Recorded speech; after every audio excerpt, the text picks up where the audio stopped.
महाभारत में भगवान कृष्ण ने सिर्फ अर्जुन का ही विषाद खत्म नहीं किया, कर्ण को भी बहुत बड़ी सीख दी।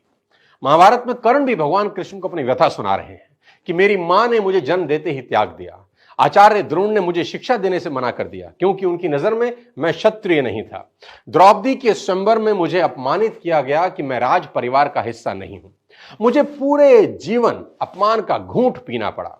कर्ण पूछते हैं, केशव मेरा क्या अपराध था? भगवान कृष्ण जो कर्ण को जवाब देते हैं, मुझे ऐसा लगता है कि यह जवाब 1000 करोड़ टीचिंग के बराबर है। यह जवाब सीखने के बाद आदमी के पास हर सवाल का जवाब मिल जाएगा। जी हां, कृष्ण मुस्कुराते हैं और जवाब देते हैं कि हे सूर्यपुत्र, मेरा तो जन्म ही कारागार में हुआ, मेरे पैदा होते ही मृत्यु मेरी प्रतीक्षा कर रही थी। जिस रात मेरा जन्म हुआ उसी रात मेरे मां बाप से मुझे जुदा कर दिया गया और जहां पहुंचा वहां सब काम मुझे ही करने पड़े। गायें चराने से लेकर गोबर उठाने तक सब काम करता रहा। सिर्फ 2 दिन का था, मेरे ऊपर राक्षसों ने हमला कर दिया, मुझे बारंबार जान से मारने की कोशिश की गई। मेरा अपना सगा मामा मेरी जान का दुश्मन था। मेरे जीवन की चुनौतियां कहां कम थी, अन्याय जीवन भर मेरे साथ भी होता रहा। कृष्ण कर्ण को समझाते हुए बड़ी बात कह रहे हैं जो हमें सीखने की जरूरत है कि जीवन में आपका अपमान होता है, यह इंपॉर्टेंट नहीं है, इंपॉर्टेंट यह है आप उस अपमान का जवाब कैसे देते हैं। कर्ण जीवन भर अपने अतीत की कड़वाहट से भरे रहे, पर कृष्ण कभी अपने अतीत पर आरोप नहीं लगाते। कर्ण पीछे की ओर देखते हैं और कृष्ण आगे की तरफ।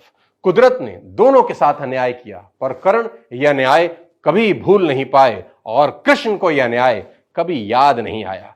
एक ने अपने आप को क्रोध के विष से भर लिया और हीन भावना से भर लिया, और दूसरे ने स्वीकृति के अमृत से। दोनों में अगर कोई अंतर था तो वो एक्सेप्टेंस का था।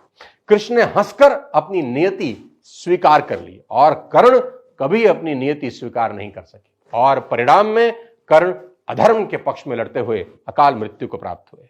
परिस्थितियों का चक्र चलता रहेगा। कई बार लगता है कि भाग्य ने धोखा दे दिया।